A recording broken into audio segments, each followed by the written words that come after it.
So far in this course of tribal sociology, we have been trying to know about the different tribal people living in various zones of the length and breadth of the country. But in doing so, we have only been trying to know their variety, their cultural diversity and things like that, as if no change has been taking place in the life of the tribal people. Of course, the change that take place in the life among the tribal people is much slower compared to the fast life of cities even in India. But from now onwards, we will try to understand the kind of changes that are taking place in the life of the tribal people. To start with, we look at two concepts which have directly impinged upon emphasizing the changes that are taking place. The terms are Hinduization and Sanskritization. The term Sanskritization, however, owes to the doyen of social sciences in India, late M.N. Srinivas. Hinduization and Sanskritization are both referring to the Hindu way of life by and large. In that sense, Hinduization is a generic term, Sanskritization is a specific emphasis on the type of changes that take place in the life of people in any given group. Hinduization means the general process of influence that the larger Hindu community has been casting upon the tribal people. This influence has been mostly seen in the ways the people worship by and large, because Hindus is a religious way of life by and large. Tribal people who come into contact with the larger Hindu population do get influenced and mimic some of the ways in which rituals are performed by the larger Hindu community. Such has been the influence on the traditions of the tribal people who have come into contact. There has been mutual participation, and of course, most of the time the mutual participation is on the occasion of the larger religious festivals of the centers in the neighborhood of tribal people. Wherever Hindu pilgrim centers are there and the annual or biannual programs take place with large gatherings, like what you might have heard of the 59-day Kumbh Mela that attracted lakhs and lakhs of people from throughout the world. So, whenever such festivals take place among the Hindu people, the neighboring tribal people do come and participate to whatever extent they could. So, such has been the mutual influence between the tribal and non-tribal people. When tribal people do come and participate, they will have their own contribution to make. Therefore, even non-tribals are often influenced by certain tribal ways of doing things. We come to another important term the moment we talk about the Hindu way of life, that is the term caste. A very interesting argument that castes have emerged from the tribal people. It's hard to believe for a typical devout Hindu man. Well, after all, tribes have been in existence much earlier than the name of caste we have heard of. Often enough, the introduction of caste system is identified with the incoming Aryans, and tribal people have been living in different parts of India from much earlier times. When people talk about the argument that castes have emerged from the tribal people, the most open reference is to Kshatriyas. Many Kshatriya groups after the Hindu system do derive the origin to some of the tribal ways of doing things. The most ready example are what the Chota Nagpur tribals refer to as Munda Raj, and Bhumil Raj of Birbhum district, and Rajgond Raj of Gondwana land. A very interesting term emerged out of this argument of that castes have emerged from tribal life. That is the term tribal caste. It's a very interesting term because often enough tribe and caste are distinguished as totally different from each other. In fact, the way anthropologists have made us believe, an average tribe does not have caste system. Caste system is something very unique to the larger Hindu society. Therefore, when the two opposite terms like tribe and caste are put together in the concept of tribal caste, it makes it very interesting. But of course, the use of this term is not without ground. In fact, there are certain groups among the tribals which directly claim Brahmin status. The most ready example are the Bauris of West Bengal. They have 11 days mourning after the death of a family member, like we see in the larger Hindu society. They have the other important symbol of the high caste life, that is a sacred thread. Of course, the two broad divisions among the larger Hindu society, that is Vaishnavism, Vishnu worshippers, and worship of Shiva. So, there are tribals who fall in line with Vaishnavism, and they also worship whom they call Sitla Mansa, referring to the Ramayan heroine Sita, obviously. And then Lord Mahadeva becomes another important god for the tribals because of this influence of Hindu way of life. In fact, some tribes go even to the extent of telling that Bauri, a member of their tribe, has been the first domestic servant of Lord Mahadeva. Another interesting example of this kind of a trend of tribal caste are Mahalis of West Bengal. In fact, among the Mahalis in West Bengal, one can see perfect Hinduization, a total Brahminic pattern in their way of life.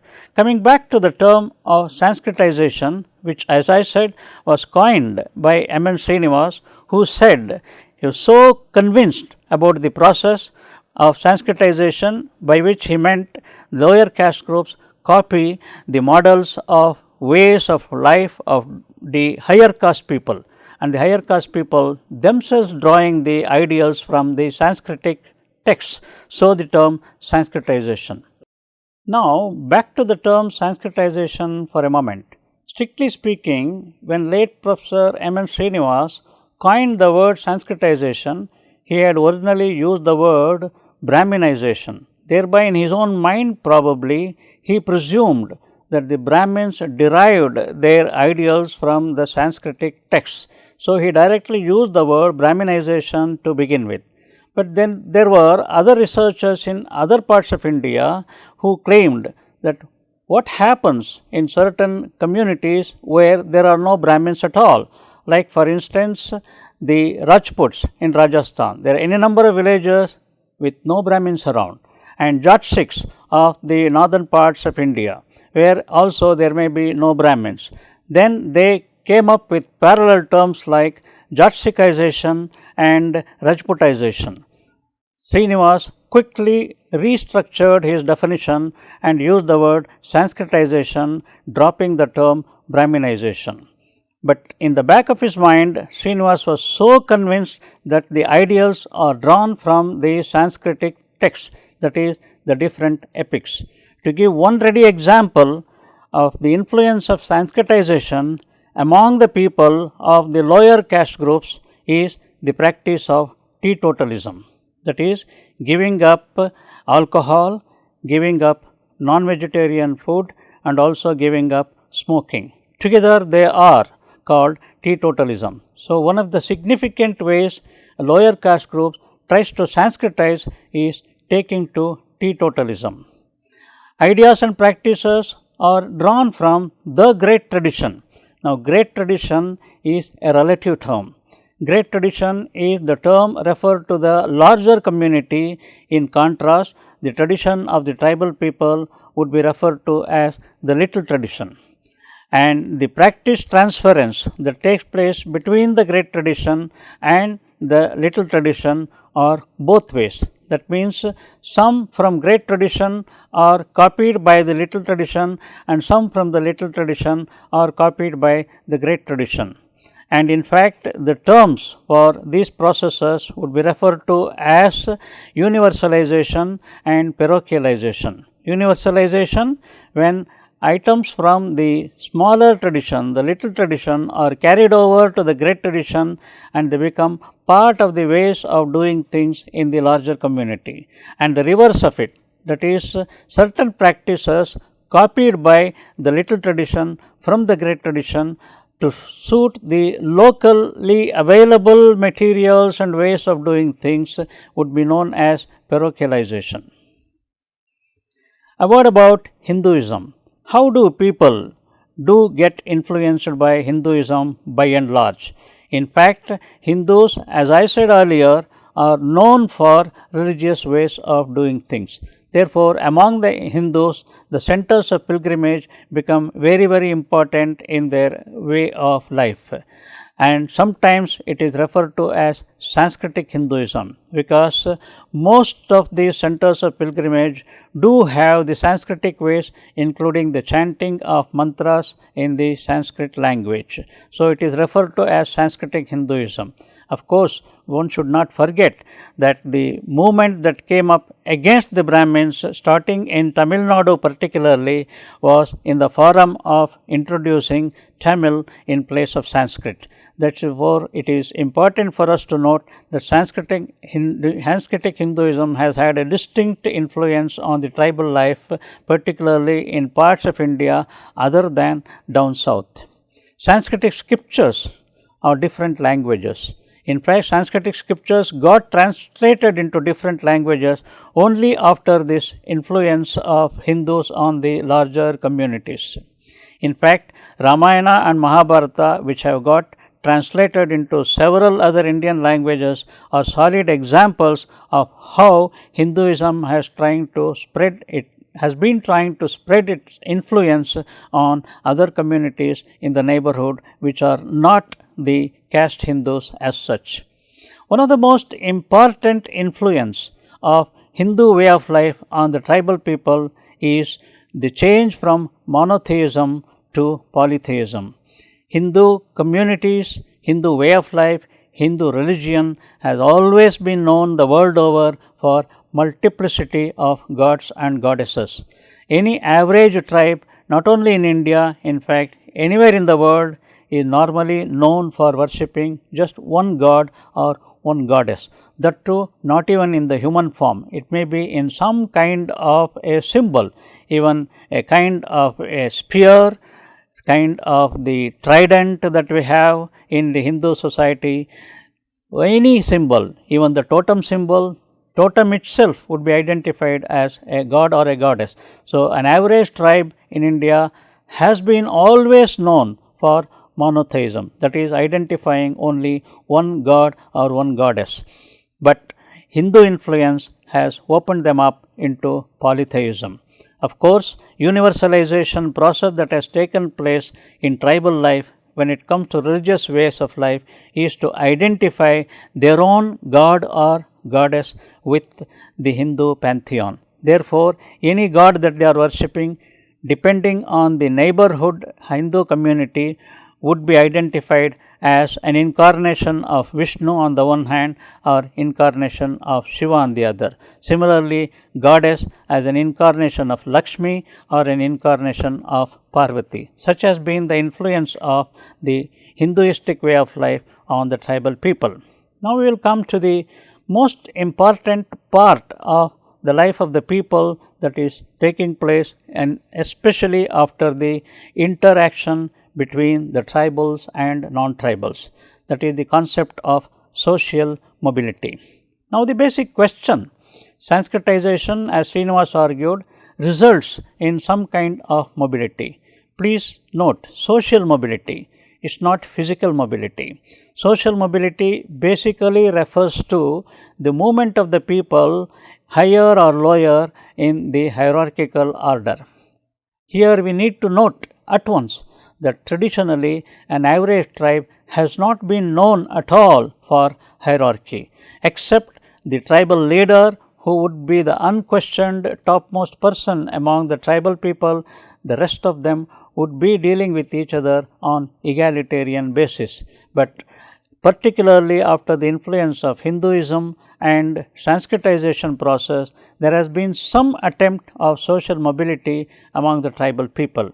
Otherwise, moving up or down of any hierarchy, or basically the concept of any hierarchy itself, has not been quite well known in an average tribe. They choose certain relationships. For instance, Sanskritization, depending on where they want to move. There are tribal caste groups who take to the way of life of the valiant Kshatriyas, thereby they get into the Kshatriya under the hierarchical arrangement.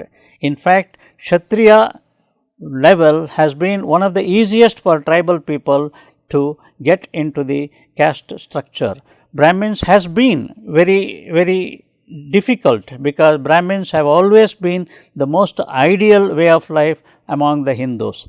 But one thing very crucial about the Brahmins, historically Brahmins in India have always been known about being very positive and pragmatic and falling in line with the ruling kings. And there have been instances also of the tribal group going ascending into the tribal and into the caste hierarchy, getting into the Kshatriya level and having some of the local Brahmins to assist them in performing rituals. In this sense, one of the highest caste groups, Brahmins, becomes in a way subservient to a converted tribal group.